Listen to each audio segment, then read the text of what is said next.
welcome back to the We Was Waddling podcast. I'm your host, Brandon. I'm your other host, Chanel, and my And lighting is very off. oh yeah, you look like the Joker. And we Like, are back to discuss the Penguin, episodes one sure. through 3. We want to thank you all for going through the journey with us with Industry. It's probably our most successful show since the first time we did House of the Dragon, and we are glad to have all the new listeners. But for all the new listeners, remember you can leave us a review on Apple Podcasts or Spotify. If it's 5 stars, we'll read it on the show, so we really appreciate those. You can subscribe and like to the channel and watch us on youtube.com/@wewaswatching. We are streaming live on YouTube right now. If you want to see us and see Chanel look like the Joker, you can do that. Please like the channel and subscribe. Like this video and subscribe to the channel. And interact with us on the show. If you send us cool comments, we'll read those on the show through YouTube as well. And you can also email the show at wewasdragonspod@gmail.com. And we'll read your emails on the show. And you can also follow Chanel on Twitter at Chanel Creating. You can follow me on Twitter at That Cool Black Nerd. And you can follow the show on Twitter at We Was Watching Pod. Is that it? Why are you question marking? Oh, We Was Watching. I'm like, do you know what the show's called? But no, it's just because you're saying the Twitter. No, I'm talking about the Twitter. Fair. I don't remember. Fair, that's fair.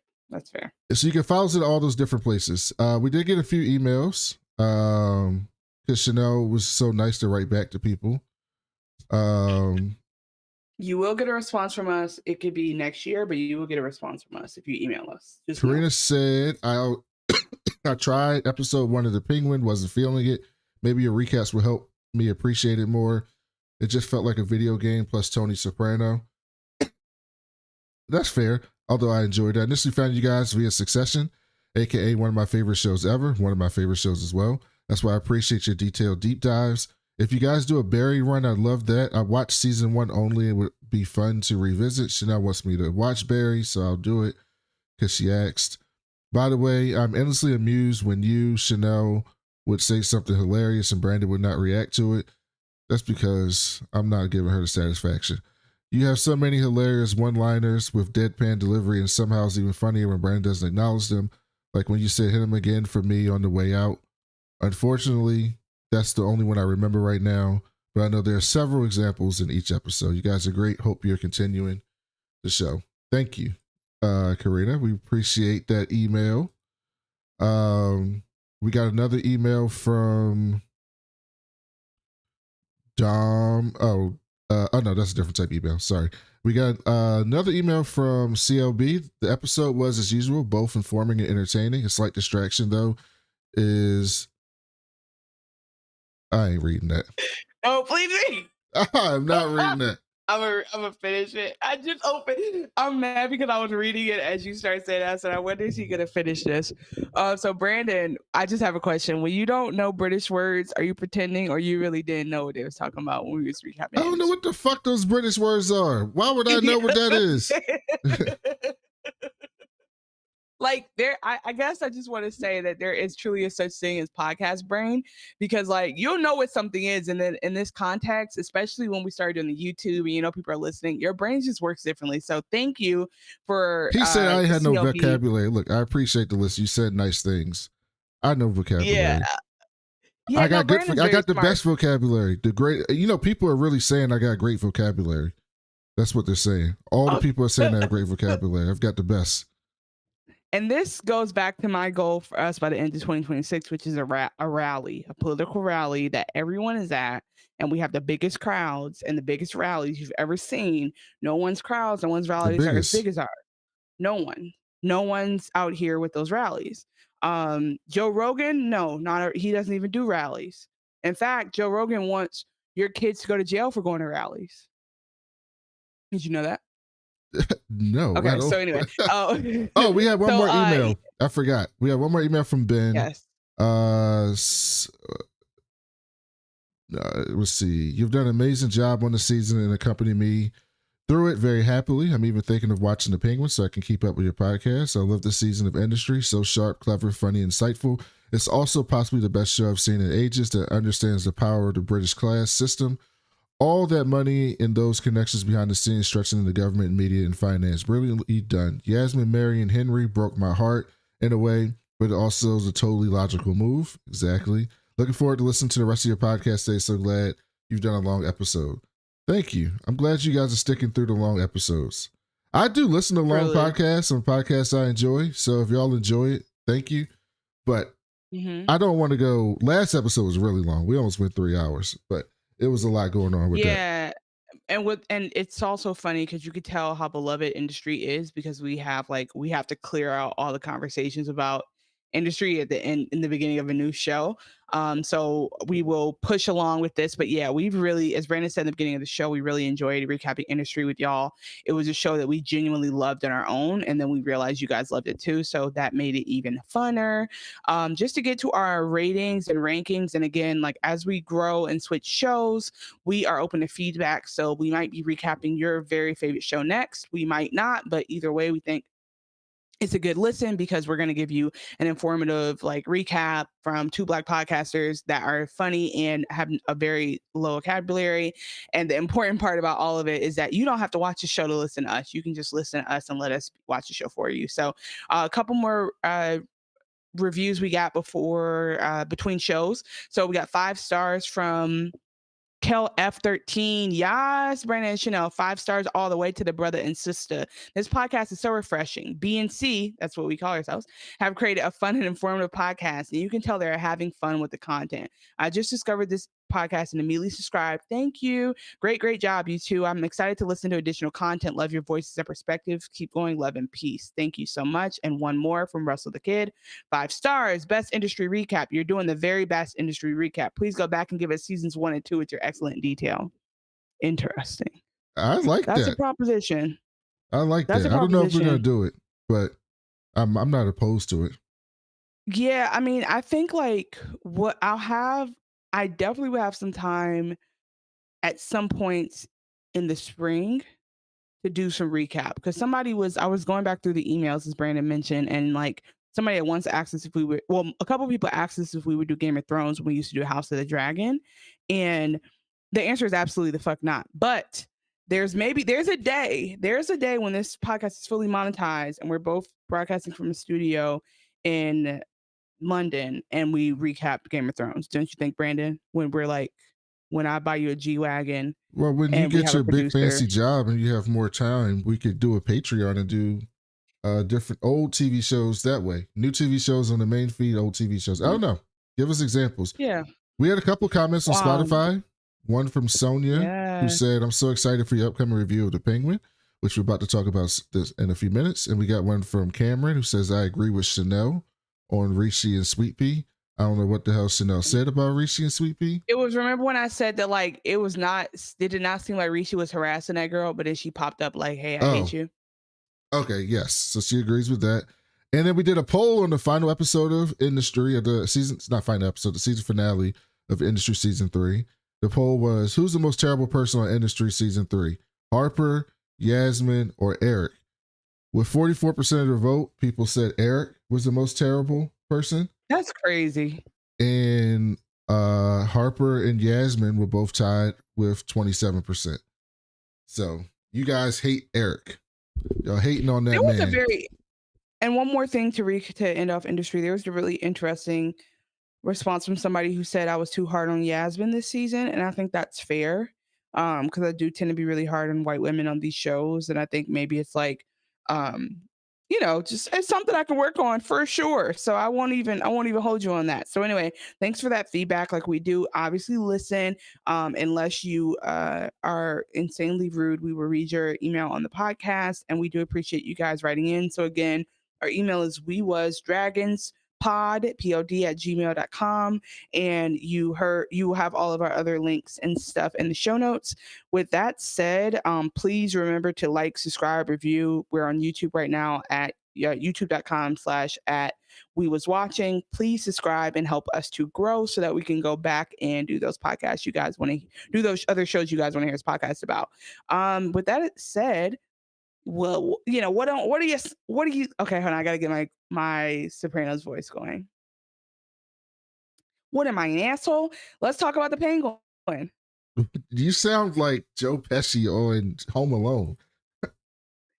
That's all I got for you, and that's all you're gonna hear from me this Look, we did season is that just perfectly. 15 minutes. So, yeah. So those of you seeing the title of this episode, realizing that we're doing the Penguin episodes 1 through 3, because they started during industry, and we just didn't want to confuse anybody or get those things mixed up.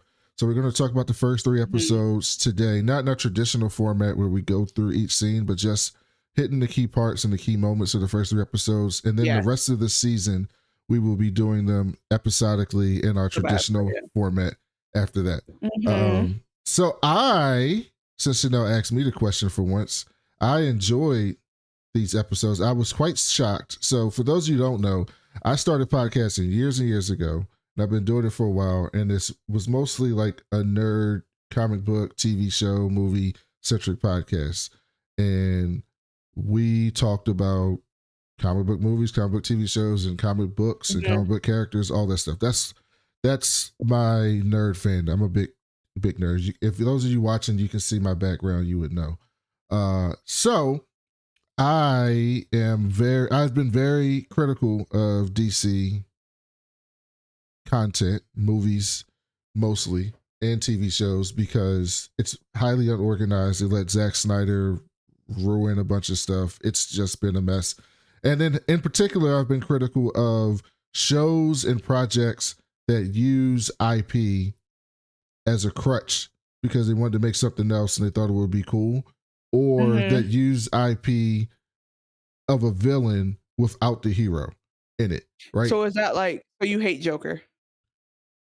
I thought the first I just saw the second Joker, it wasn't very good. I thought the first I Joker movie I heard, yeah. was Mhm. a good film and a horrible comic book centric movie, and had the wrong message to send to people Mhm. about very incelly. You did. But I thought as a Yeah. film, but I don't think Todd Phillips meant it that way. I just think people took it that way.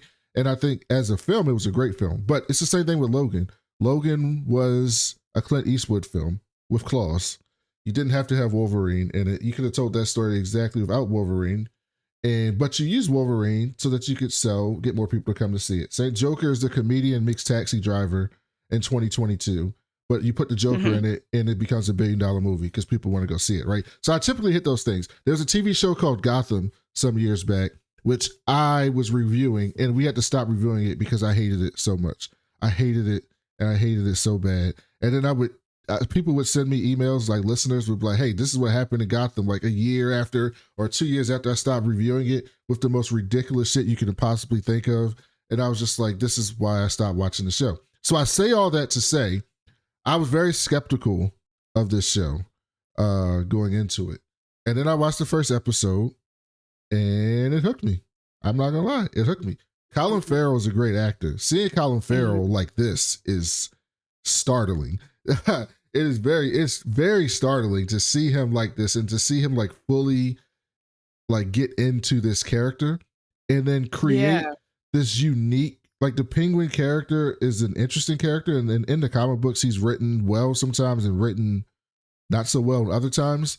But the way they're telling this story, I'm not generally a fan of grounding comic book IP because I think that Mhm. IP is popular because it's not grounded, right? Like the reason why this stuff is so popular and has lasted in some cases 75, 80 years is because people enjoy the over the top characters and the silliness and the craziness of the comic book world.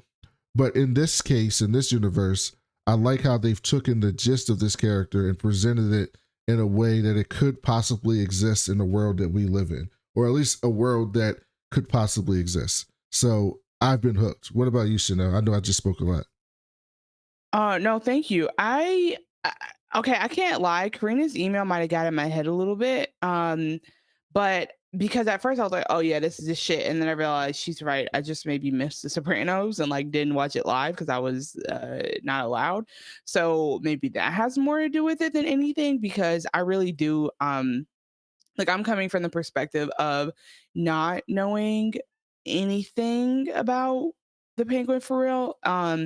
And so like from a decision of from a DC decision, like offshoot perspective, I didn't even know. I don't know why. I still don't know why Penguin is the one they chose, right? So I mean, like I don't know what he goes on to do. I don't know him to be like Batman's most formidable villain. I don't know any of that. And so with the, oh man, is my resolution bad, Brandon? Are you able to see me or is it on my Yeah, end? you're good.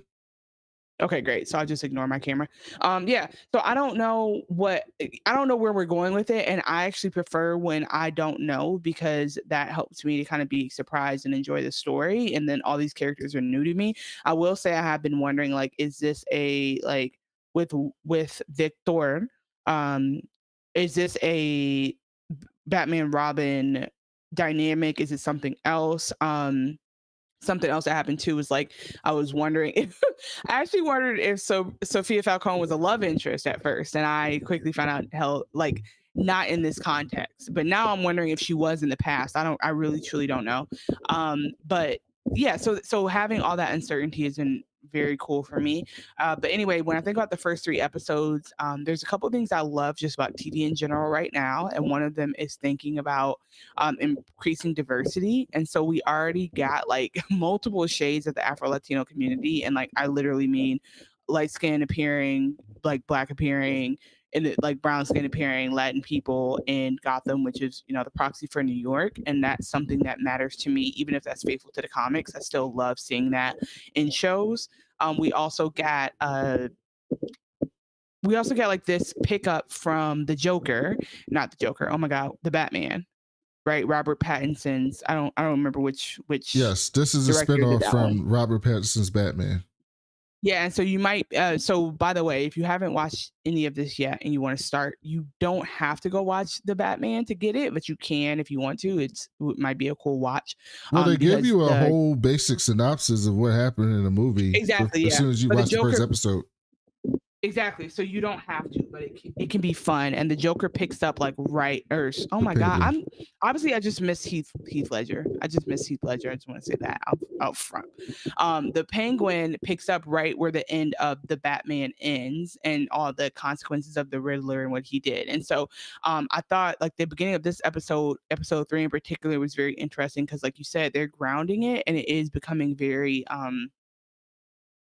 like it's becoming a better show, an interesting show. So I also want to say that like obviously what the see now you got me thinking about Joe Pesci. What Colin Farrell. What Colin Farrell is doing is like out of control. If you go YouTube and look at like his makeup transformation, it really I genuinely did the whole cliche thing of afterwards. I was like, that's not Colin Farrell. After that movie, I was like, why would that be Colin Farrell? Like that's not of all the people. Isn't Colin Farrell Irish? And so seeing him like transform is pretty cool, and I think he's trying to bring some gravity to this character. So anyway, jumping into it, I guess like I'll tell you, Brandon, like what I think from like let's just talk about like the very first scene. And then we can like jump around to themes after that. But I thought like the scene really kicked off and gave us a lot of it probably gives us a lot about this season that we don't know yet. So if you recall from the Batman or from the first like 2 minutes of this episode or this series, they're gonna recap that the Riddler like bust open the dams in the city of Gotham, basically brought down the Thunderdome and killed a bunch of people. And so I think it's also very interesting. Like, remember in Marvel, at some point in Avengers, one of the storylines was all the destruction that like saving the world causes, right? And like there's people falling out of buildings. Like you always just go follow the action, but you don't realize there's damage and destruction. And you know, for Thor to put his hammer through 10 buildings is like, you know, somebody's mom was in the way of that. Did you So know that did you know in Marvel Comics there's a company for that? yeah, what's it called? Isn't that like a part of the like a company like sardonically? They're like, yeah, we'll just go clean it up. Yeah, no. In the universe, there's a company called Damage Control.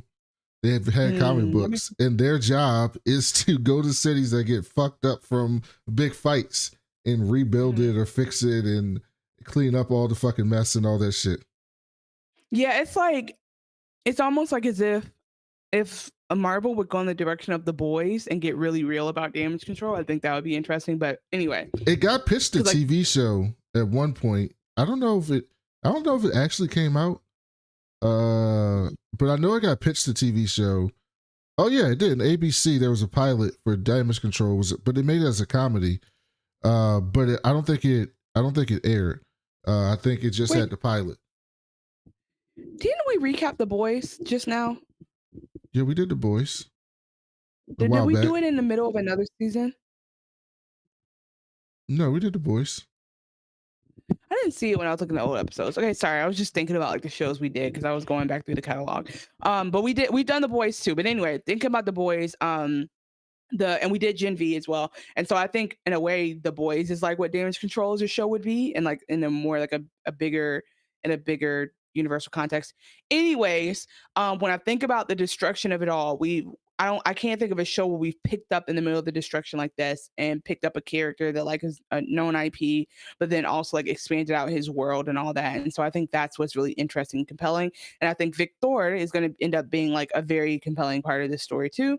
So Why you say again, his just the name first like that? because Victor. it's still Hispanic Heritage Month. Okay. Okay. So he okay, so what we I know have from this the Batman. scene if you want it. Yeah. Well, I have this no, scene. not yet. No, Okay. yeah, not yet. I know the talking. Yeah, just like to set it up. And I know we can't get. We're not going to get into every detail the way we normally do. I just think that it's good to talk about this particular scene because it starts it out. So we know from the Batman that the head of the Falcone crime family, who the Penguin works for, has been killed. Carmine Falcone. Yep. And so Carmine was murdered. And again, you might want to watch the movie to remember. I found that I didn't actually care how he died. He's just dead. So He was because fucking of with Zoe that, there's Kravitz. the Catwoman, the Catwoman. Catwoman Yes. remake. No. Anyway, Catwoman was I was in about the to say, Batman, played by so Zoe she's Kravitz. Batgirl. No, she's Yeah, that's what I meant. Catwoman. The You just Catwoman. Oh, like she's the. Let me just See, don't correct me midstream. I'll fix my. I'll course correct. No, but I meant Catwoman. Like she's the second coming of Catwoman, but it's not a remake of like the Halle Berry. It's like her own thing. You're right. Catwoman in its adaptation. So he's dead. There's a power vacuum. Obviously, we know like the Penguin is probably the Penguin or Oz or Oswald, but Oz or Penguin is what we'll call him. Is trying to figure his way out there, and so he's obviously a part of the crime family and the part of the mafia, but he's also kind of crooked on his own. Like he skims off the top, whatever. Like that's kind of just his mo as a character, and so you see this. The first episode opens with, and we'll show some of the dialogue. This going back and forth with him and the new head of the crime family, which is what's the boy's name? It's not Eddie. Alberto. Alberto. It's So Alberto Carmine's son. Yep. So karma, and then another thing that's important to remember is like one of the big drugs here is drops, and it's literally like eye drops that are that are like a drug in the form of eye drops, which is just an interesting premise for me that there aren't drugs consumed by the eyes yet. Well, you And don't know so that. I mean, like street drugs that are very popular, like the Oh, same way, like we went to the veins before we went to the eyes, kind of thing.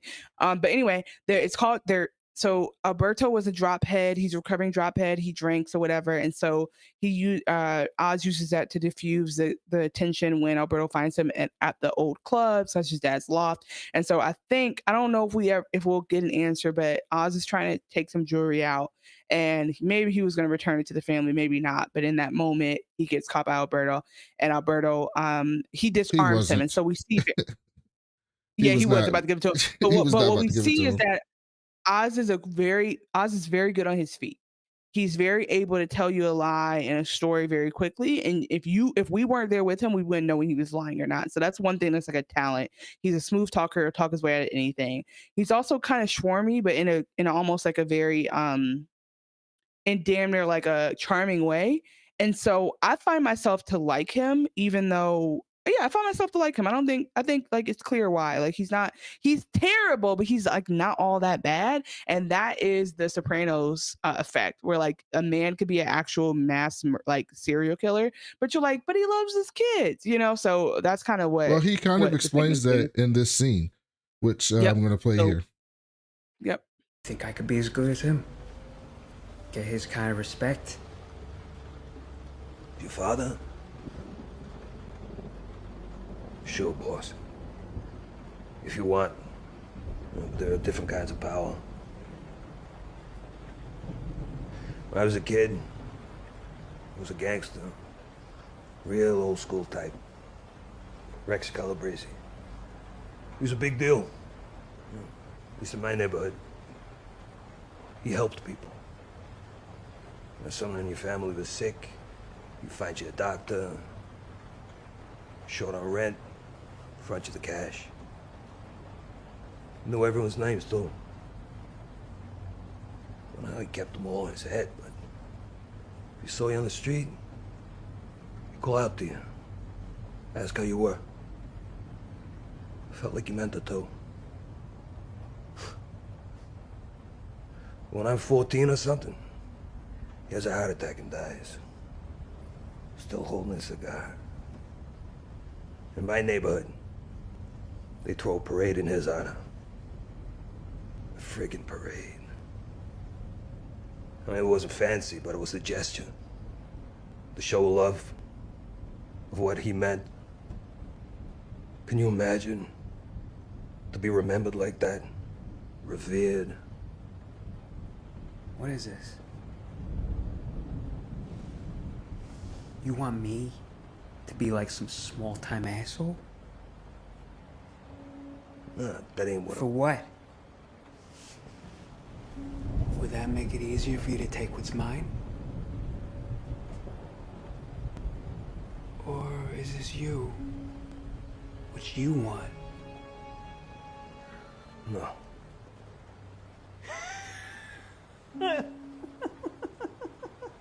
Holy shit, it is. This is your dream. It's so sweet, too. It's so pathetic. You really think people would make a float of your dumb face and march you down the street chanting your goddamn name?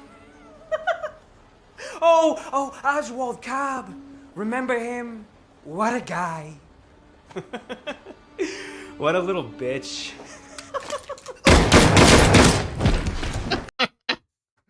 I watched this and I said, I can't believe they just started the show off like this. This is such a great way to start a show off. He shot him dead in the club. By the way, that's his club. Well, it's the club that he's run, the Iceberg Lounge. And he then realizes what he did. He's like, oh shit. Like, I'm kind of fucked up. Right. And so the next big thing that kind of happens after that. Well, before I get to that, this little monologue was basically a setup for this entire show. At least that's what I think, 3 episodes in. It was essentially telling the listener, the viewer, what is this person's motivation? And it seems like the Penguin's motivation is he wants to be Rex Calabrese. He's made his, you find out over the next 3 episodes that he's kind of worked his way up. He came from nothing, kind of worked his way up to get some respect, but people still don't see him in that way, and that he is willing to do anything to gain that respect, and willing to fuck over anybody, two-face anyone, whatever it takes for him to get to that point. But he the character believes he's doing it the right way, is what he believes. And so after that, the next big thing that happens is he's got to get rid of this body, right? Because this is the new head of the Falcone family. Somebody's going to see this shit. He's got to get rid of this shit or he's in trouble. And he's going to take it away, and some kids are fucking with his car, and he stops one of them and catches them, and his name is Victor Aguilar. And he basically says, Victor, since you saw this shit, I'm going to help you out or I'm going to kill you. And so he gets Victor to help him out. And they end up. Here's what makes Oz funny is that, like, he has a gun to this boy's face. And we find out that Victor has a stutter. And Victor's stuttering hard because he has a gun to his face. And Oz goes, Jesus Christ. Like, he's like, oh, calm down, kid. What? You have a literal Glock in my face. And so I think that's a very interesting reaction. Like, it's almost like I can't place it just yet. But like, so Victor is definitely a wonderful supporting character. But in general, for the way that Oz, like, gets humanized in the weirdest ways, like, he snaps out of it because Victor's like, what? Like, Victor's basically I think one thing that is interesting is that Victor, like, sees him, right? So there's this narrative of him being made fun of or like not being taken seriously. And so Victor obviously does take him seriously, and I think there's something in that that softens him.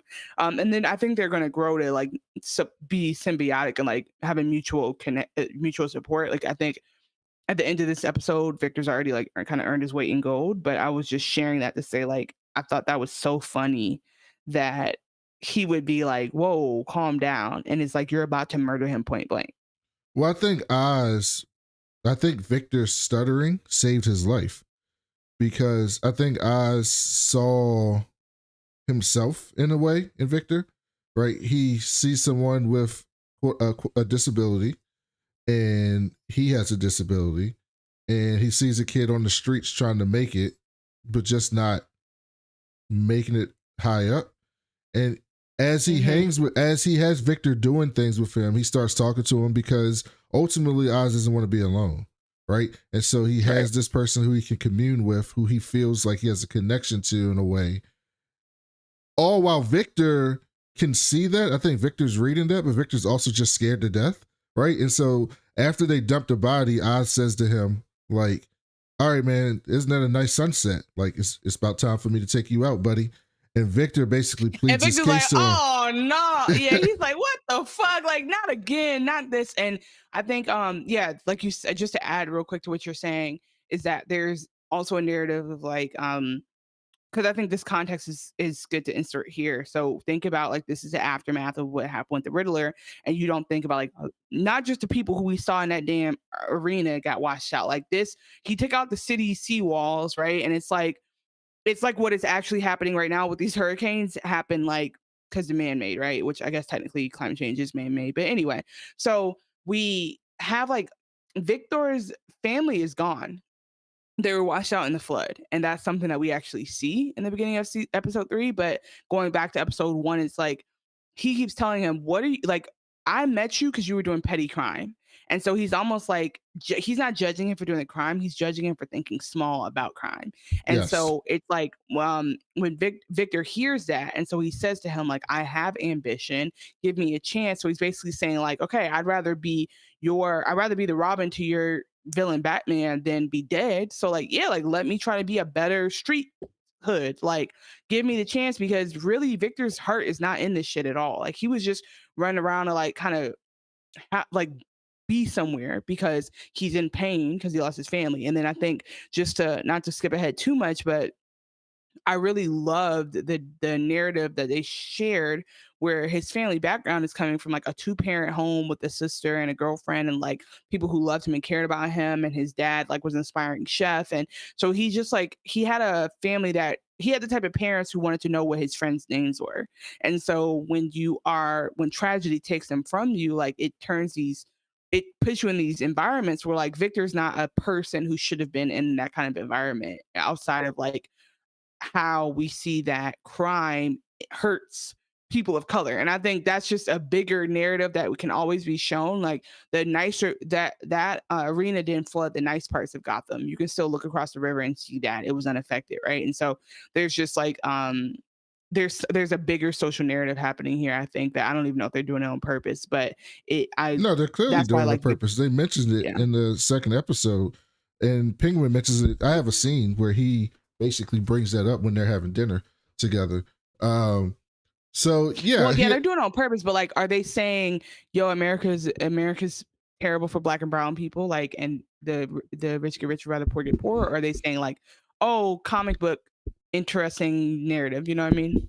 No, they're saying that the Penguin says it out of. I mean, he says it pretty clearly at some point. He says, because Penguin says like, "I'm from the bad part of Gotham too," and he's like, "They don't like, they're not going to care about us." He's like, "Look around." He says basically something to the extent like, "Look around here, look how this looks, and then look how our neighborhoods look, and your neighborhood got completely washed away and is still being fixed." So like, they're saying it explicitly to point out the differences in how people treat each other. And then I'll play the scene in the dinner time, but he talks about, I mean, when Vic's trying to leave in episode 3, and he talks about like, nobody's gonna care about a kid who gets shot in the ghetto, right? And Vic's like, "Fuck you," and he's like, "That's not." He's like, "Fuck me, fuck," like, that's society. Like they're very explicit in what they're trying to say, I think. And Matt Reeves is a good director. Matt Reeves did the Batman, and he's doing this. He also did the Planet of the Apes movies, which are which have a lot of social commentary. Those films do. So like he's I'm pretty sure it's on purpose. Oh wait, what did he say? What's Caesar's line? Caesar had a line. What was? Oh my God! What? It's Caesar. Hold on. What does Caesar say? He says a lot. No, like the very first, like the James Franco Caesar. He says, Well, like, Chanel's looking that up. So yeah, he ends up hiring Victor, and basically like, you're gonna be my driver. I'm gonna show you the ropes, help you out, right? Meanwhile, the Falcone family is trying to figure out what the hell happened to Alberto, and Sofia comes in, and Sofia Falcone is Alberto's sister, Carmine's daughter, and in the comic books, she is the Hangman. And the Hangman is someone on the Long Halloween that killed a bunch of people, a bunch of women.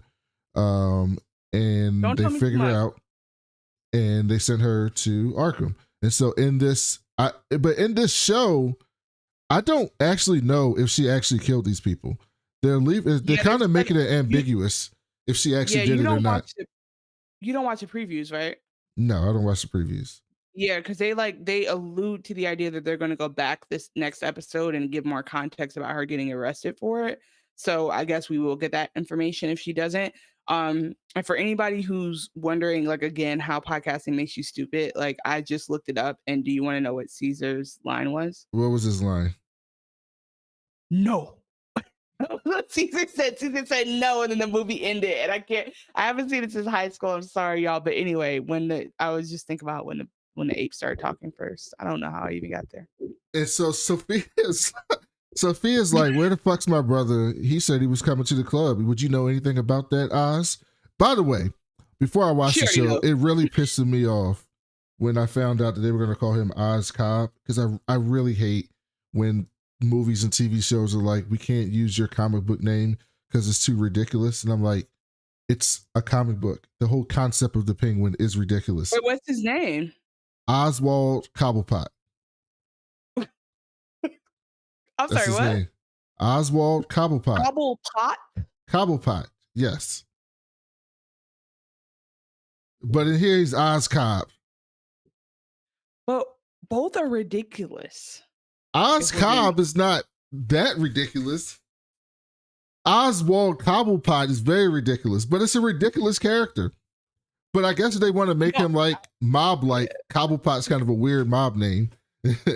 So Sophia's like, hey dog, yeah, so what's up with that? I thought he was coming to see you. And Oz was like, we can go to the club and take a look together, Sophia. I'm down to go with you. I don't know what you want me to say. I ain't seen the brother. When I tell you that nigga's always on go, he is never scared. He'll be like, what, you want to do this right as we speak right now? Like, yeah, let's go. And it's like, he knows he killed him, but he's like, bro, you're me? No, I wasn't even there. Like, I want to lie like him. And so Sophia kind of, she knows something up though, because she ain't stupid.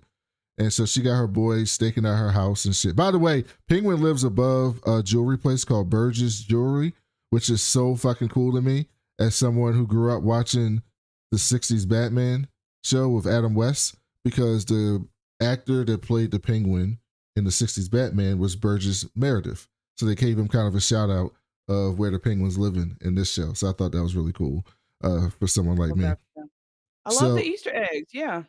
So he got her staking out the house. Meanwhile, we get to see Oz and his mom. His mom lives in the equivalent of Queens, it looks like.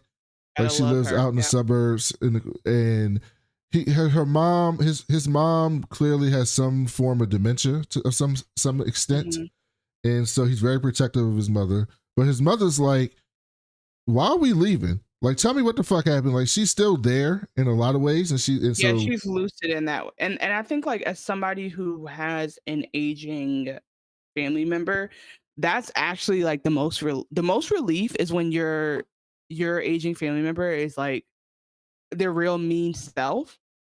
Like she said, you a pussy boy? Whatever she said. Like, I think that's what she said. Right? Like, that was probably a relief for him, because it's like, wait, like, you're telling me the mom that I know and love actually like is in there, right? So I just think that's like an interesting layer to it. But yeah, his mom, like you said, it's like the equivalent of Queens. It's funny because every time in the first episode that he takes Victor anywhere, he goes, "Hey, hey, hey!" If you, he's basically like, "Don't touch a goddamn thing in this grocery store. Yeah. Don't ask me for nothing. I want to." Because he literally goes, "I'll kill you. I'll gut your parents." He'll just be like he's listing off things he forgot. "Oh yeah, I'll kill you. I'll gut your parents. Everyone you ever loved. Like just know I'll come find you. Whatever." And Victor's probably like, "Who are you gonna kill? Like everyone's dead," but he's just going along with it because he doesn't want to die. Also, And on so a yeah, side note yeah. that I thought was funny, me and my wife recently, we bought a house in 2020 and then we sold the house. Then we bought another house in 2023. So I've been house shopping in the last 5 years recently. And so when I'm looking on Zillow and stuff, or when my realtor sent me houses, it's very clear in modern times with young people to tell. I know people try to change it, and I think that's on purpose because of the disparity in house prices for Black and white people. So people, they take, like my realtor told us to like take down the paintings or anything that made it seem like it was a Black house, because that's just what you do. Black people lived in the house. But despite that, it's to me, I can tell if Black people lived in the house or if white people lived in the house by the decor, right? In modern times. But when you look at old people houses, like it's very race neutral. Like I looked at the Penguin Mama house and I expected to see plastic on the couch, like in my great grandmother house when I was growing up. Like it had the whole That's couch. interesting. It was very much like something I would have seen in the country in Virginia at my great grandmother's house. That's exactly what it looked like. Well, two nuances I want to pull out. One is the way that you can tell the race of the old woman whose house you're at is what president is on the wall. Is it Nixon or is it Obama? Well, they don't have no president on the wall. No, I'm saying in real life, Black grandmas have a picture of Obama that they printed out on a printer and put up Obama in a wasn't frame. president when I was a kid.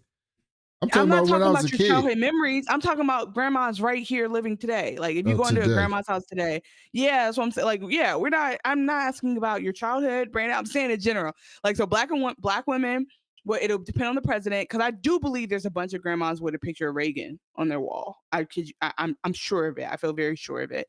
The other way to think about it is it's like she kind of was giving I will say this difference.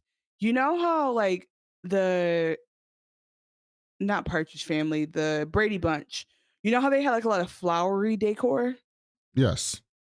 I don't know any Black people with that. Oh no, they had the Black people. They had the flowery couch on Sanford and Son. I think I want to compare and contrast. Okay, keep going. I'm gonna look this up.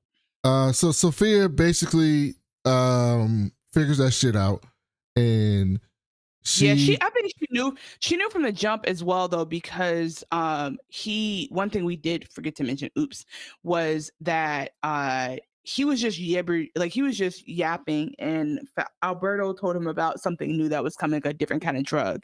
And so the family, which is taken over, like basically about like a cousin and some dude off the street, Michael Kelly, who's my guy from House of Cards, are like, yeah, Oz, we're about to shut down your operation, like shut it down, basically laying him off. And they're like, we're moving to another area because, oh yeah, another piece of context Brandon and I forgot to mention is that when the drug supply got damaged in the flood, so a lot of like the drops are actually contaminated with like sewer water, which, as we all know, is like you cannot do drugs with.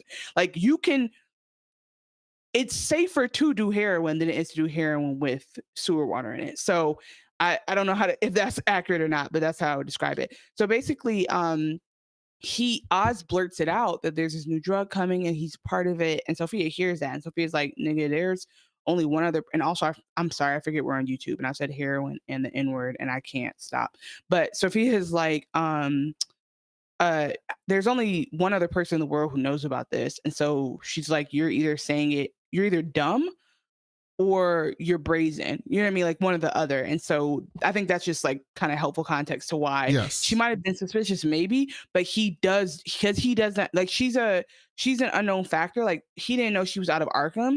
So he literally thought that he had his leeway to just take over the Alberto's operation and do what he had to do. But she caught him. But Sophia is either crazy, really crazy, or she thinks she's been convinced that she's crazy. So she doesn't fully trust herself. And so that's why the end of this, which I'll get to in a second, still affected her, even though she was right about Oz. In between that time, Oz goes to Sal Maroni. Maroni and the Falcone. I said Falcone because sometimes on TV shows they call them Falcone, and sometimes they're Falcones. But the Maronis versus the Falcones. Because Maroni will get you into a rhyme. Like that's a very regular thing that just happened. Yeah, since the 1930s, the Maronis and the Falcones in comic books have always been families against each other. They're like the two mob families in Gotham. And so Sal Maroni's in prison and Oz goes to see him and is like, hey dog, listen, let me give you this thing. They trying to shut me down and this is good territory. So this is what I'm gonna do. When I shut this down, y'all come and take this shit. Y'all leave me alone, but y'all come and take this shit and then I'll be playing both sides and helping you out because I don't really fuck with them how they shutting me down. And Maroni's like, fuck you. I don't want somebody who's, not loyal. And then when Oz is leaving, he was like, oh yeah, how about this? And he gives him this ring. And this was a ring that Carmine had took from Sal a long time ago. And then when Carmine died, it went to his son, Alberto, and Oz took it from Alberto. So it was Carmine's ring. And Carmine's like, and Sal's like, how the fuck you get this ring? He's like, don't worry about it. Just know that I got it. I'm giving it back to you. So you can trust me, right? And so then we get to the final scene where it's a long chase, which is pretty cool. Sofia has her guys hem up Oz. They bring him back to the house. She's like torturing him with like string wire on his armpit, which I had never seen before in a TV show. Like not in that area. Crazy. And she found one. She's like, you know what? The thing about driving that bright ass purple car and waddling all over the place is people know who the fuck you are. And I found one of them kids that you was fucking with. And by the way, that kid, that was Squid, Chanel, who Victor's daddy was talking about in episode 3 when he's like, don't go hang out with Squid. He's bad news. That was Squid who was with him when they were still in the rooms. Oh, of course. Yeah, because like that's the only choice he has. Like the thing that keeps a lot of young children out of the streets is family intervention and community like support. So like, yeah, of course, if you are impoverished, like how many people do you think in New Orleans would have been better off right now had they not had a hurricane come and wipe everything out and the levees break? Exactly. And Oz is like, you gonna believe this fucking kid over me? And she's like, so you saying he's lying? He's like, yeah, he's lying. She was like, oh, okay then. Boom, and just shoots him. I was like, okay, she is a little crazy. Like she's a little crazy. Exactly. And I will say that's my one little plot hole is like, it's so convenient that the people who can actually get him told, like get killed before they can really talk. Well, he talked, one other thing, but she didn't want it. She didn't want to hear it, but she believed it until Oz basically had told Victor this plan, and Victor puts the body in the back of this truck, sends it up into the runway, into the driveway, crashes. They come out, they look in the truck, and it's Alberto's body, and he dead with his finger chopped off, which signals to, because everybody know he had the ring, he had Maroni's ring, so and it said revenge. And so that signaled to everybody in the family that one of Maroni's people killed Alberto and took the ring back. And payback to get the ring back. And that basically convinced her and the family that, okay, the Maronis did it. Although once we get to episode 2, she still kind of has a suspicion that it wasn't done alone. Like that there was a inside person that was contributing to all the shit that was happening, but she no longer assumes that it was Oz. She still has an issue with Oz, but she no longer assumes that it's Oz. Episode 2 has some interesting parts because we see a flashback. Oh no, not a flashback. We see Sofia in therapy with this dude named Rush, who looks real shady to me. Yeah, the doctor's not good. First of all, that's the guy from something. Yeah, he's from something. But he basically is doing this EMDR therapy. That I think is very like I want to do that red light therapy. I think what the way it works is that it's supposed to help your it helps distract your okay, your pupils. Like you're supposed to follow that red light and it's supposed to help you get to like a space of like being it's like a thing for your brain to help you release trauma. And so I thought that was very interesting doing that. But she's still having nightmares about Arkham. She sees her brother there with his finger chopped off and getting shot behind the glass. And it was almost like Arkham brought her some safety that she no longer has, right? Because she's behind the glass, she's safe. But on the other side of the glass, her brother got his finger chopped off and he gets shot, right? So it was like an interesting thing. Yeah. He then like hugs her. Me, He's like all up in her. And I was like, that's a little close for yeah, no, there's something going on with that doctor.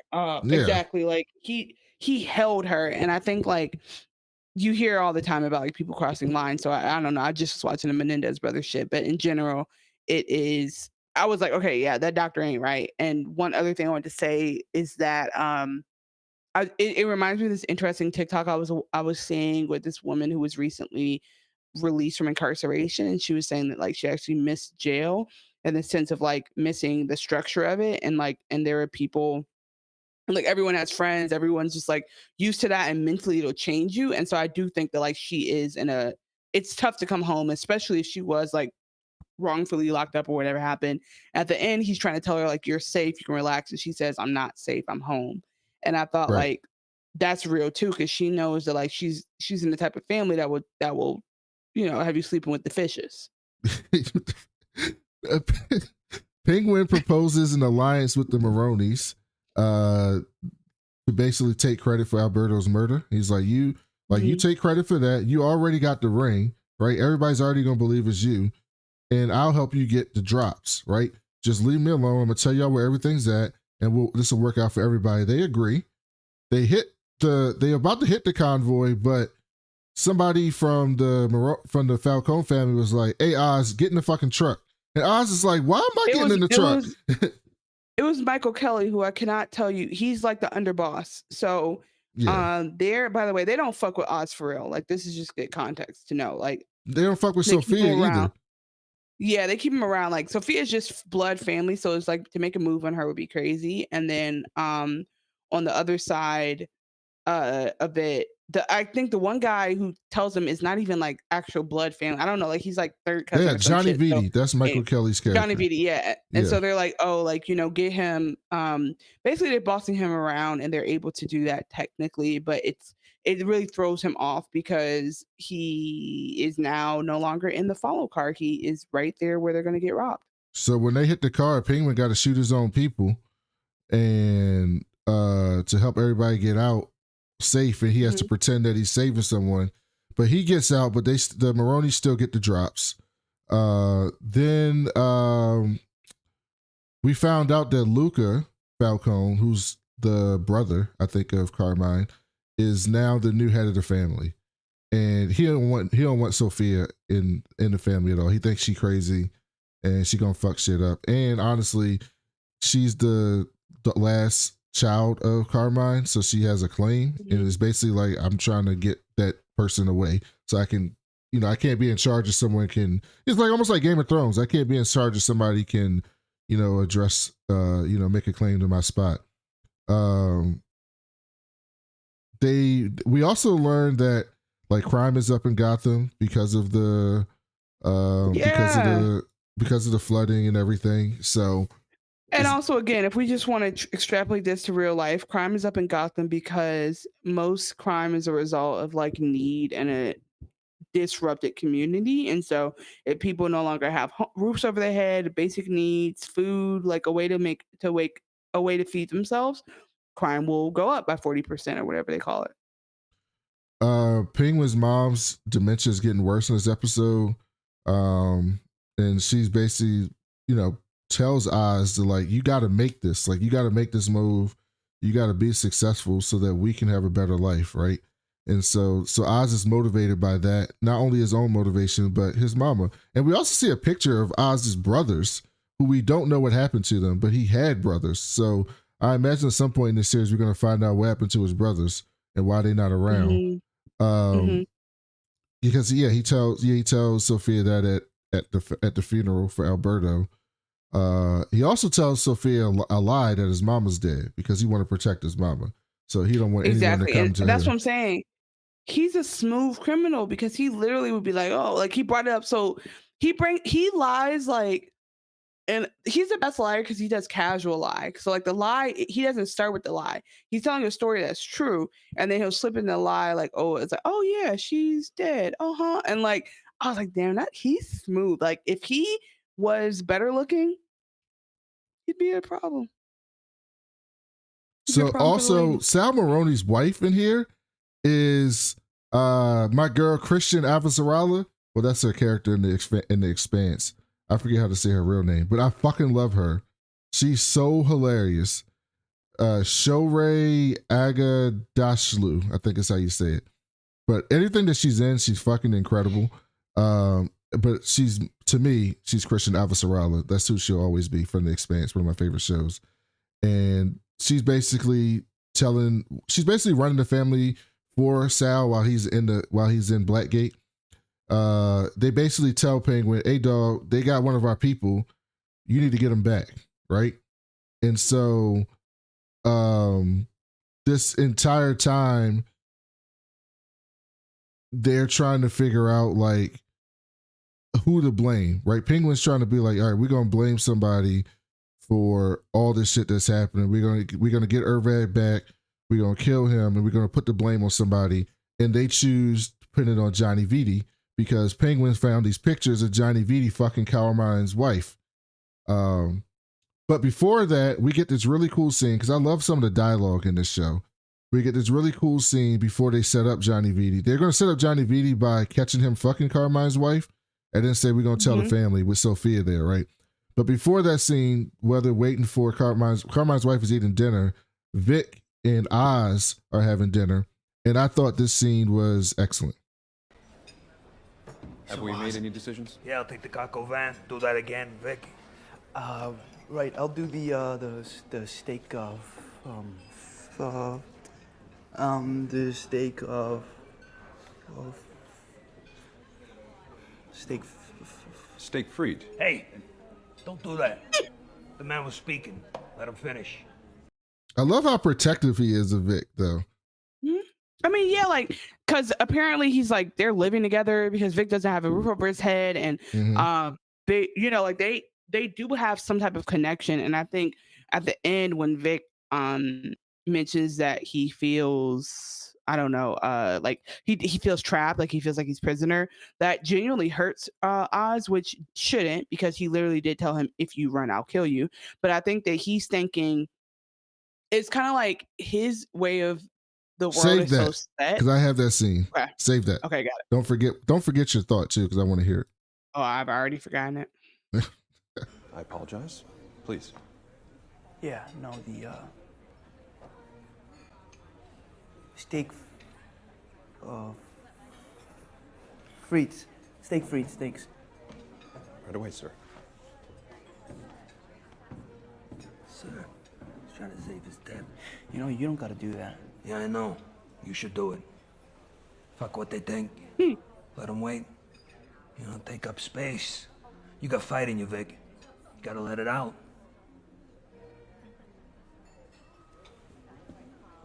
What'd your parents do? While Anna awake, were they in? Well, my mom, she was a home health aide, and my dad, he was a mechanic. Oh, okay. But in his heart, the man was a chef. Chef? Yeah, loved to cook. Is that right? Yeah. Well, it's like mostly Mexican and Dominican stuff. Yeah. Like carnitas and sancocho, things like that. Beautiful. Yeah. But man, I mean, you would have got a kick out of this place too. You know, He does seem genuinely interested in that, which I found to be a little charming in this part. That's what I'm saying. He is charming. And then the way that he, like, even if he doesn't mean it, he's a conversationalist. Like, he's talking about food that Oz has probably never had in his life. He's like, oh yeah, oh, I love it. You know, like, he's just really getting like you get how there's a good guy inside of him the same way Tony Soprano had a good guy inside of him, and it's just a question of, again, like, do you want to suspend disbelief and believe in a terrible person, or like how are you feeling? That's kind of the question in the show. Snails and the oysters, you know, it's nice, you know, and I don't think you ever got to eat in a lot of nice restaurants. That ain't right. That ain't fucking right. I mean, look, fuck it. The world ain't set up for the honest man to succeed. Mechanic's a good job. That should be the American dream right there. You know, beautiful story with a happy ending. But that ain't the way the world works, Vic. America's a hustle. Who's his name? Juan Ramon Aguilar. The Juan Ramon Aguilar. You raised a good son.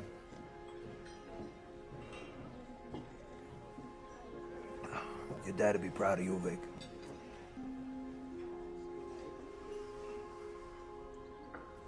Look at that. Look at that. So right after that, they set up Johnny Vitti and they go back to the crib and he thinks his whole plan is going to work out. But Vic was supposed to plant these jewels in Johnny Vitti's car, but his ass got caught. He called Oz crying and shit. I fucked up. I got caught. I couldn't do it. So Oz had to go and kill Sal Maroney's dude that they captured so that he wouldn't talk, because he was going to tell them that, you know, Oz is the inside person. And they realize that it's a knife. And so he puts the knife in Castillo, one of Sofia's men, pocket, and he's the one that gets caught with it. He starts to fight with Johnny Vitti, right? He's like, you did it. And they start fighting each other. And then Castillo comes and breaks that up, and he puts it in Castillo's pocket. And they end up figuring out it's Castillo. They shoot him dead. And then everybody thinks that he's the inside man and they can move on. And which again, it's like I get it. Like the knife was all you needed, and it did make sense because Carlito, or whatever that man's name was, Carlton, Castillo, he was the one who knew where the guy was. But it also is kind of stupid that he's the one who knows where he is and that he kills him. Like I don't know that makes sense. Like it kind of was like the signs are kind of there a little bit, and I wish it was a little bit less like see through. But you know, whatever. Maybe it'll all work itself out together. And so they ask Oz to get rid of the bodies because they always make him do the dirty work. And so then we also get this scene, this episode with Vic and Oz, because I love their dynamic. Fucking Johnny Vitti giving me orders now, saying I gotta clean up. It's supposed to be him in this grave, not these two schmucks. Oh, man. Lay down. Where you belong. Oz. Oh, look. Lie down! Now!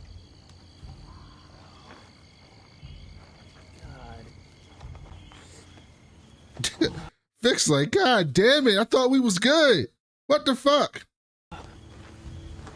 How does it feel, Vic, huh?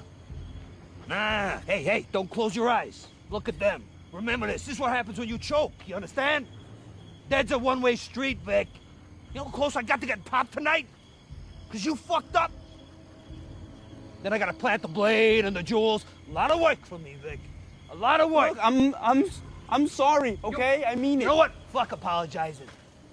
You want to survive? You gotta adapt. You gotta respond to the environment, the situation. You gotta think on your feet. You gotta be quick. Otherwise, this is what happens. Whatever Carmine threw at me, I delivered on. Every goddamn time. You get what I'm saying? Yeah. Mm-hmm. Yeah? Mm-hmm.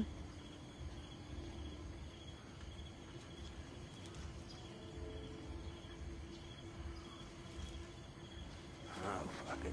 All right, come on, get up. It's like your parent when you fuck up and then they whip your ass and then like they leave the room and in 5 minutes they come back and they was like, listen, I was just trying to teach you a lesson. I love you. Dinner's downstairs. Come and eat. I'm like, what the fuck? He was just yelling at me. Like, what the fuck happened? Yeah.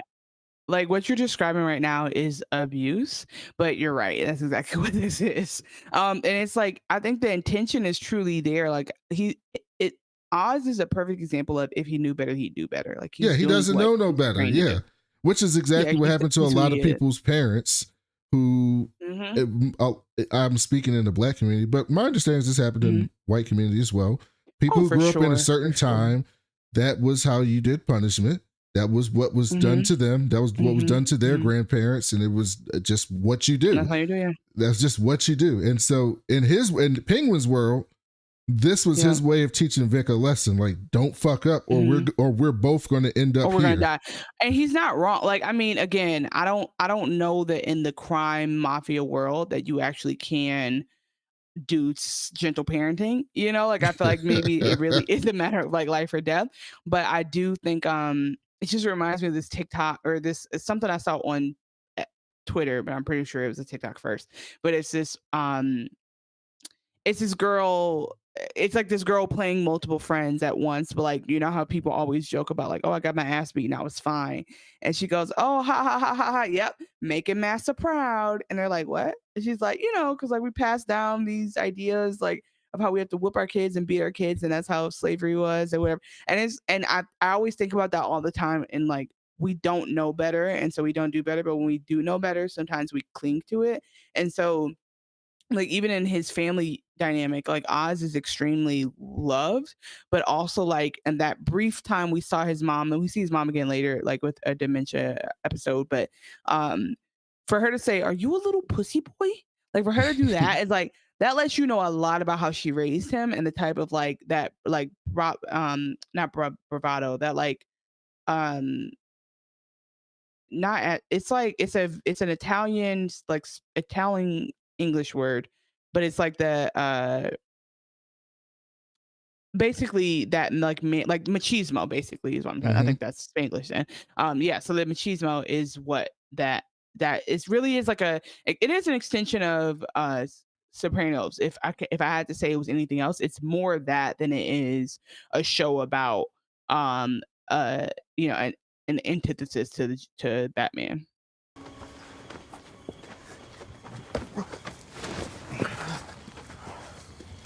There ain't no playbook for this shit, kid. I saw something in you. Maybe I was wrong. You tell me. I mean, maybe you ain't cut out for this life. No. The fuck is calling me now? What the fuck is calling me now? He gets a call from Sofia, so he goes to meet Sofia, and Sofia basically tells her, because she had got a boarding pass from her brother, was like, hey, either you take this flight back to Italy, or I'm going to tell people you in Italy. Like, and Sophia's like, fuck, she's basically tells Penguin, fuck them, I'm Carmine's daughter, I'm going to take the family back. She is the first direct descendant, okay, I'm gonna do something that's gonna make people mad. And then she asks, wait, can I do it? Oh, go ahead. You're just gonna move that. I'm gonna do something that makes people mad. I'm gonna say this reminds me of. Oh, I thought you were saying Sophia is going to do something that makes people mad. Oh, yeah, no, I was just like, I know when I create shows and people are like, there's no comparison here, but in industry, when they talked about like the genteel or gentry of it all and like the men passing things down, it's like they're doing the same shit here where because she's a woman and like first of all she's been accused of mass murder. All of them are mass murderers, right? So like that shouldn't do anything. She was institutionalized. They've all of them have been institutionalized, right? Made men go, you know, it's only 2 days you do, the day you can go in, the day you go out, whatever, right?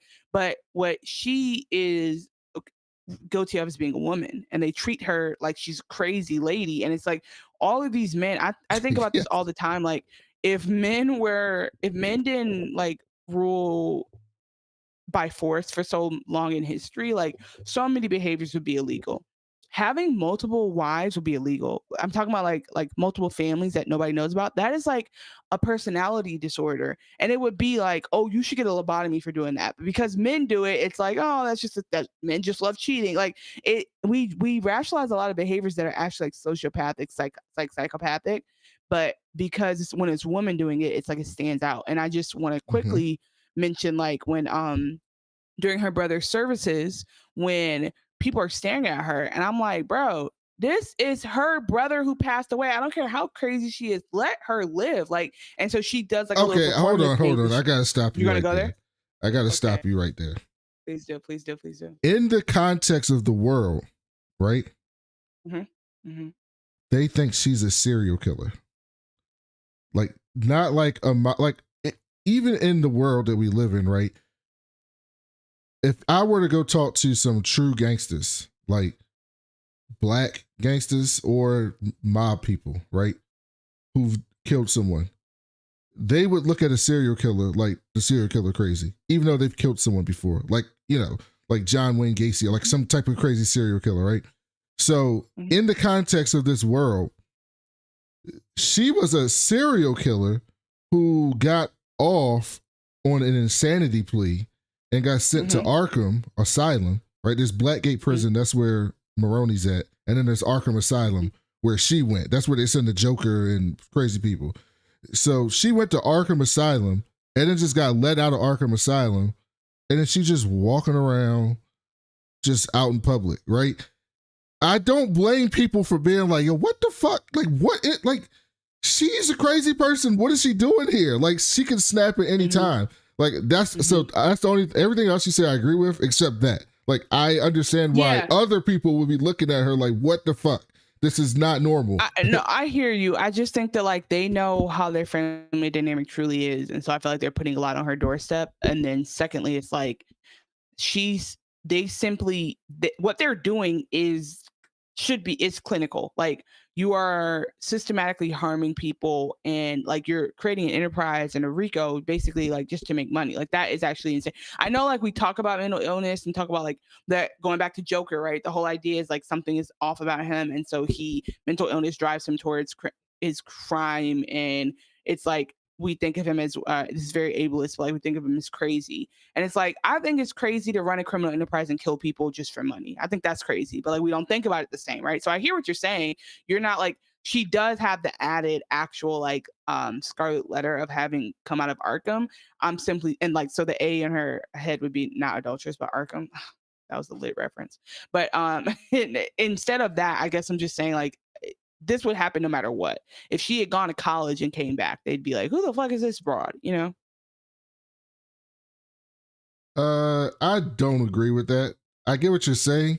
Well, what do you guys think? This is a poll. That's the poll. Yeah, we can put that in the poll. I mean, in that world, like we've seen mob shows, right? They don't pass down the reins to the women, but in mob shows, they generally treat the women as like the matriarchs of the family, right? Like it's still very much like sexism and patriarchy, like very much, but they're couching it in respect.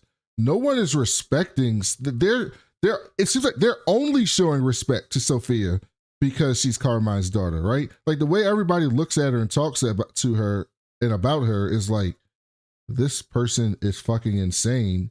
And the only reason we're dealing with her is because out of respect of her dad, right? Like that's how I'm taking it, as opposed to if she hadn't been accused of being a serial killer, that they would still treat her in the same way. I don't think they would. I don't think she would be respected, right? And so to that point, I agree with you.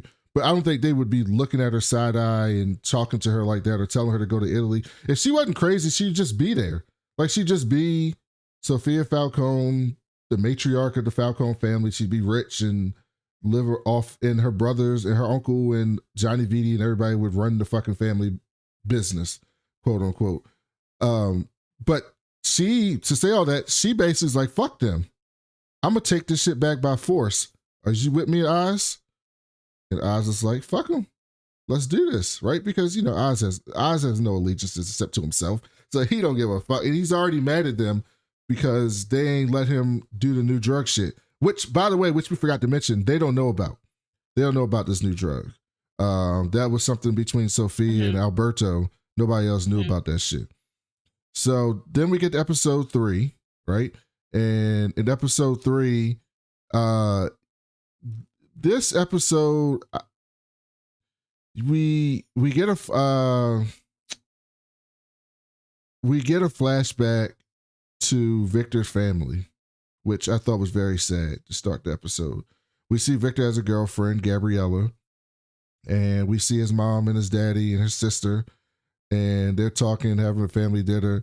And he basically says something to his father to the extent of like, they getting over on you. Don't you want like something better in life? Like, don't you want more? Like, don't let these people get over on you. You can be more than what you are. And his daddy says something to the extent of, I could be more than what I am, but there's consequences to that, and I don't want those consequences. No, he more says like, look at where we came from. We actually have more than enough. That's it. He is trying to warn him like not to go. He doesn't want him to be in a life of crime, but he's not even saying like, oh, don't go out in the streets and get this money. He's saying, I'm perfectly content with what we have. Like, right. It is a very like this in itself is its own show about like a millennial, like millennial Gen A, whatever what is the new Gen A? Gen Z is what they are. So Gen A is the new one. Oh Gen A is after Gen Z. Yes. So we're Y. We're millennials. Why did I think millennials was / Gen Z? No, Gen Z is after millennial. Podcast brain is so real because I don't remember anything. Okay, so because Gen A, like it might be a Gen A to like boomer / Gen A to millennial issue, but it's like they are obviously ambitious because they're second generation Afro Latinos or just Latinos. And their parents are like, bro, our parents came from another country. Like, we're good. We have a house a roof over our heads. Like, the TV's on. You know what I mean? We understand the news in English and Spanish. The food is good. Like, I got a job. We're good. So there's like this conversation about ambition that, again, like that's a family drama waiting to happen. So, like I hate that I hate that they're like his parents died, but I love that we got this view of like this beautiful, loving family he was in, and it starts to show how it really is wrong place, wrong time for so many people in communities. And then for Victor specifically, it's like he could have been caught up in that. Had he not been being a teenager, he would have been dead with the rest of his family. Yeah, so he left because he wanted to go hang out with his girlfriend and his friends to watch the fireworks. His sister was there too, right? Did you notice his sister came with him? No, I don't think his sister was there. Was she? Well, there was a long-haired curly girl, and I was like, no, I thought so too, but there was a long-haired curly girl that was there that looked like it was his sister, unless they picked somebody who looked just like his sister right after that. So I would have to go back. I might go back and watch that. Yeah, but he went to go watch the fireworks because something was supposed to happen that night, and they wanted to be able to put on the rooftop. Yeah, exactly. Yeah. To watch the fireworks, and then it sounded like the fireworks was going off, but what it was an explosion where the Riddlers set off the explosion to fuck up the dam, and it flooded the city. And you see the flood rising and coming at the house, and he tries to call his mama, but he couldn't call in time, and it wipes them out. And it was very sad. And so then we cut to Sofia, and Sofia is bringing Penguin to the drug operation place, Bliss, which is such a party drug name. And it looks like rock candy. It looked like red rock candy. That they basically grow mushrooms. And Penguin's like, you showing me mushrooms? Like, the fuck? I can get mushrooms anywhere. What the fuck? And they're like, no, it's it's like this liquid that grows on top of the mushrooms. By the way, Last of Us season 2? Yeah, that's coming back. And they tell her, she basically says that it's very euphoric, and they give it to us in Arkham. They try to like soothe our minds when, we're going through tough times there, and that this will be the biggest thing in Gotham. While Penguin's out, Victor brings his old girl to Oz's crib, and him and Gabriella over there chilling, and she basically says, I'm leaving. Like, I don't got nothing here. My peoples are dead. Like, why am I staying here? I'm going to California. And she tries to tell Victor to come, and Victor's like, I don't know if I can. Like, he's like, I don't know if Oz is going to let me. And then Gabriella's like, that's the reason why you should come. And so he tells her, take this money, buy me a ticket, stay in a nice hotel. I'm going to meet you at the bus stop when we leave, essentially. So that's what's happened with them. We see Penguin trying to set up a distribution deal with the Triads in Gotham, but the Triads don't really fuck with the Falcones because Sofia's daddy pushed them out of like a certain part of Gotham, so they have like a much smaller territory now. But Penguin's like, hey dog, I know I owe you some money, but I'm bringing you this good shit, right? So him and Sofia pitch Bliss to them, and the Triads dude was like, he was like the second in command. He was basically like, I mean, this sound good, but like I need to hear it from Vidi that like this is good. And so I think I talked about this last episode. I talked about it too soon, but yeah, Penguin and Sofia blackmail Vidi to get a meeting, and this is where I played the dinner scene that happened. And they basically get him to make the call. He makes the call, and they're basically like, either you're gonna be a part of this or we can kill you, like whichever one you want. Or they actually said they can know that you're fucking my dad's wife, whichever one. You know what's gonna happen then. So he makes the call, and Penguin and Sofia do a trial run for Bliss at the nightclub. They had Victor be the bag man walking around the club with Penguin's girl. By the way, I sent Chanel a message. I think I sent you a message talking about we got woke Penguin because Penguin an ally, right? The first episode, we see some trans women walking down the street, and Penguin's just like, "What's up, girls? Like, how y'all doing?" Like, he friendly with them and shit. He don't got no problem with that. He's got a sex worker, which he has feelings for, at least. By the way, Carmen Ejogu, or okay, that might not be her name, but like that's a Nigerian actress who I swear to God, she played Coretta Scott King in a movie. Really? You don't recognize her? Oh, it is Ejogo. I just said Ejogo. It's not. Oh no. Okay, she is that. What did I just say? She was African. Yes. She's British. She's British, and she was in Your Honor and It Comes at Night. Okay. Huh. Maybe she didn't play Coretta Scott King. I am so racist. Okay, we can keep going. So Penguin's girl tells him, like, "Hey, I know you killed Alberto. Like, you putting us at risk." Sorry. She did play Coretta Scott King in Selma. I'm back on the board. And he tells her, "Look, I'm gonna take care of y'all. Don't worry. I'm gonna be the one in charge. Y'all ain't gonna have to worry about nothing, right?" So he gets them to run the Bliss for them in the club because, get the good-looking women to go in the club to sell the drug. That's as old as time. Victor's the bag man, but Victor basically has they did like a light show, and they gave him kind of PTSD for like the explosion and where everything went down and with the Riddler and shit. And so he kind of like has an episode. He spills all the shit. One of the girls who seems like she's kind of feeling him a little bit to some extent was like helping him out. Trust her. Of course, you'll trust her. She's white. Yeah. No, Chanel wouldn't trust a white woman. Hold on. Oh my God, this is being recorded. No, what I mean is that what I mean by I don't trust her is that she's older and I trust her.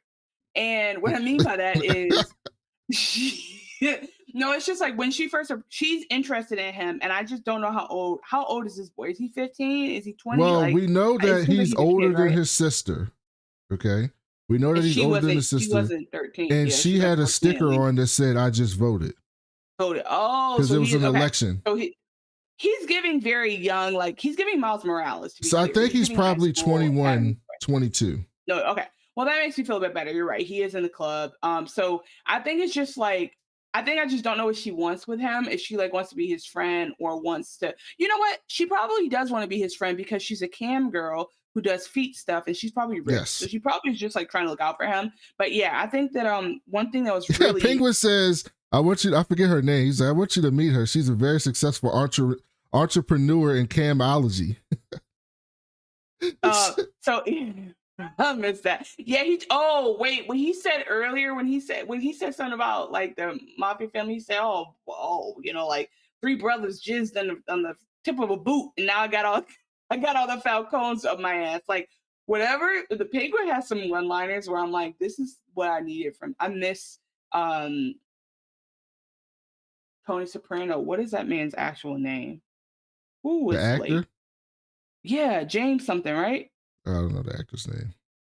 You don't know Tony Soprano actor. So anyway, what I really enjoyed about the James Gandolfini, y'all, it's late. It's been a long week. What I really enjoyed about this scene though was like, or not enjoyed, but what really impacted me was seeing like he has his flashback, his PTSD, like because I don't know if he was seeing flashes or if the club was playing bombs or like whatever. I think like it also seemed like the kind of party where like they would play they would play recording of the bombs dropping like as a part to like bring the beat back. Like there's just who knows what was happening, but he basically, yeah, exactly. Like, but then they're actually showing like Gotham being blown up and on the screen. I wasn't sure what was happening, but I think that was I think that was his vision. In his dream, he was seeing that. But he was seeing like bodies swimming through water and all that. And I think it's just what I'm trying to say is we deal with tragedy a lot. and we deal with a lot of shows where there's just a shooting and you move on, right? Like Alberto got killed and we haven't seen him since. So we've seen him and it's like, oh, gruesome, whatever, whatever.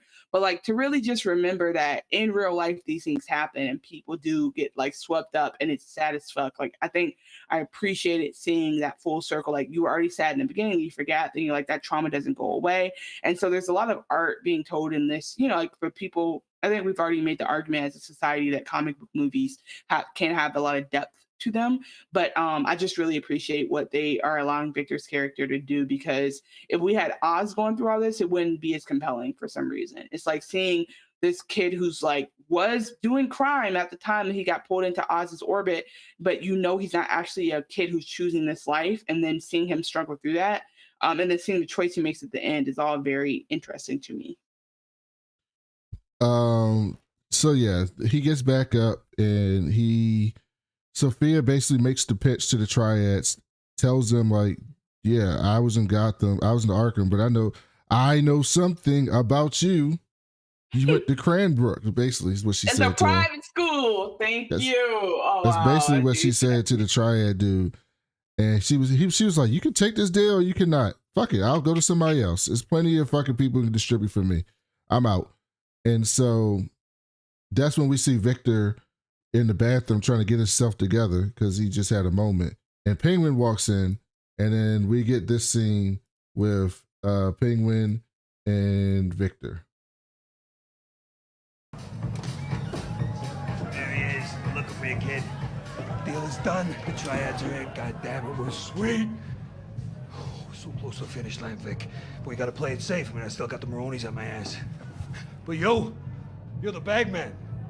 You held your own tonight. I'm proud of you, Vic. Proud of you. Come on. I told Roxy to order some bottles, the good stuff.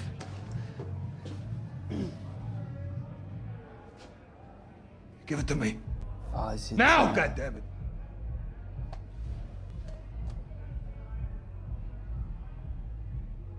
You going somewhere? With my fucking money. With the money? Whoa, no, I wouldn't. With this fucking close. And you want to bail for what? A piece of ass? Oz, it's not her. Right? It's not her. It's the Jesus, kid! It's everything, all right? It's everything. I do everything that you asked me to do. All right? I do it all. I try to, at least. It's just... I don't know if I should. Well, you're too good for this life. Huh? That it? That's funny coming from you. You wanna go? What are you waiting for? Fucking go. I can't leave. The fuck? You think I'm holding you hostage or something? The what? You're my fucking prisoner? That it? And you said this earlier, Oz was very offended by the idea that he thought that he was keeping him prisoner. Mm-hmm. But I don't know that he was, but I can understand why Victor felt that way. Mm-hmm. I can totally understand why he felt that way. I think it's like, yeah. No, go ahead. Yeah. I think it's just basically like, yeah, he was keeping him hostage until he wasn't. You know, and it's like, it just, they kind of flowed into like hanging out, but it's like, this did start coercively. So it's like, I do think that Oz still can be deserving of love and needing love. And like, you know what I'm saying? Like, I'm not even saying that to say like, I don't want to get into just he did that thing or was threatening him or killed somebody else. So like nobody wants to be around him. It's just interesting seeing that he's not able to recognize, because he's been treated so poorly, he's not able to recognize the impact of treating people poorly on how they like ultimately don't fully deeply trust him, even if like Victoria is probably glad not to be lonely either, you know, in a weird way. Hey. This is what it feels like. No. Being with me. What did you have Oz. before I found you, huh, kid? Hey, please. Fucking nothing. That's what? A loser. I don't... A goddamn nobody. I gave you clothes, money, a place to crash. You got all the opportunity in the world right fucking here. For Christ's sake. But this... This is all you feel? He's holding a gun to his head. He's like, this is what you feel like I'm holding a gun to your head. You could have left whenever you wanted. But you chose to stay. How about you ask yourself why? How's they doing? Well, let me help. You stayed because you want something better. You want more than your father ever had. Oh. My dad would be ashamed of me. You want to know what's shameful, Vic? Working your whole goddamn life, having nothing to show for it. You still think there's good and bad, right and wrong? There ain't. There's just this. Survival. Security, pleasure. They don't give out awards for dying in the projects. Fuck you. Fuck me! Fuck the goddamn world! Don't give a shit about you or your family. You think you're nothing. You are nothing till the day you die. I thought you were smart, but that's the life you want. Guess what, Vic? Good news. You already got it. So go. Get the fuck out of here. You don't deserve this.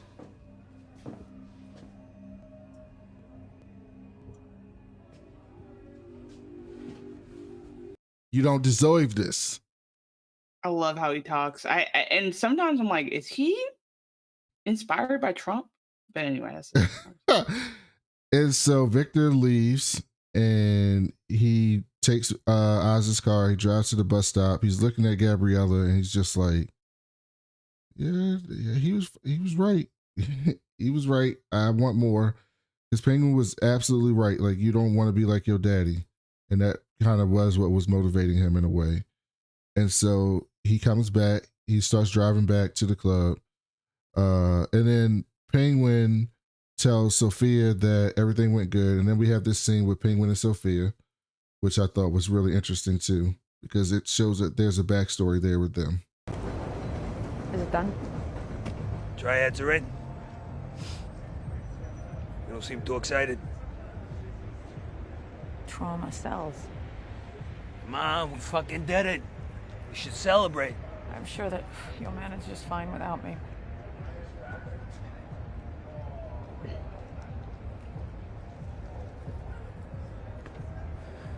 Jesus Christ, fine. I fucked you over. That what you want to hear? Tell me that's not your attempt at an apology. I didn't know what Carmine would do. I knew something, but... fucking Arkham. His own flesh and blood. I swear I thought I was looking out for you. Bullshit. You ratted me out. I ain't no rat! And I'm not the hangman. You see the way people look at me, right? Well, I know you do. And what was it all for? For what? So you could what? Become a capo? You're not even a made man. Yeah, you're right. I ain't. I still made out like a goddamn bandit, and you know what? It was worth it. You asked. That's my fucking answer. I got the club, the drops operation to run my own thing. Guy like me, getting all that, that don't mean nothing to you maybe, but it does to me. Meant I could have a better life. So yeah. I don't regret what I got.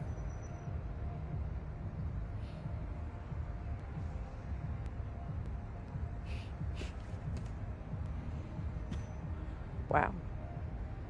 No, but I'm sorry. I'm fucking sorry for everything that's happened to you. Jesus. You meant something to me. Still do. And I fucked it up. I mean, that I ain't never gonna live down. Do you think he's genuine, Chanel? Yeah, I do.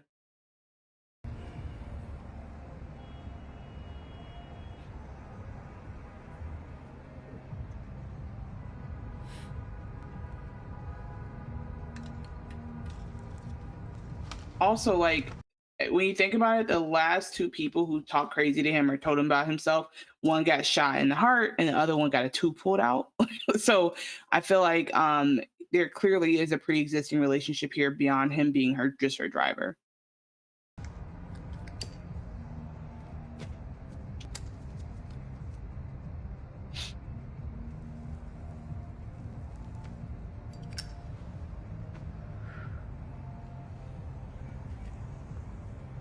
I don't know where to go from here.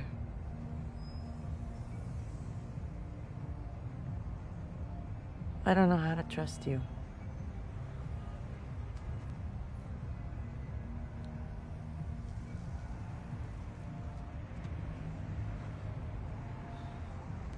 How about I keep showing you how? And as she says that, Officer Rala pulls up and is like, Penguin, you fucking liar. We've been tracking your ass. We know what the hell's going on. And they cut to Victor driving back. He sees this shit happen and they got them at gunpoint. So at this point, I'm wondering what Sofia is thinking about. Victor has to make a decision. He drives Penguin's car right into one of those dudes, runs him over. Penguin gets in. He says, what about Sofia? She says, leave her behind. It drives off. I was like, dog, you were just making inroads with her. Why wouldn't you just go pick her up? And if she's still, I mean, I think he maybe wants her to die in the sense of like, he'll be safe if that happens, right? Well, no, not if they blame him for her dying. The family would be like, yo, like. Oh no, you're right. I forgot about that. Oh yeah, no, he definitely needs to pick her up. I definitely think that was in the heat of the moment because I would think like if I'm her and I'm watching them speed away, I'm like, what the fuck, you know?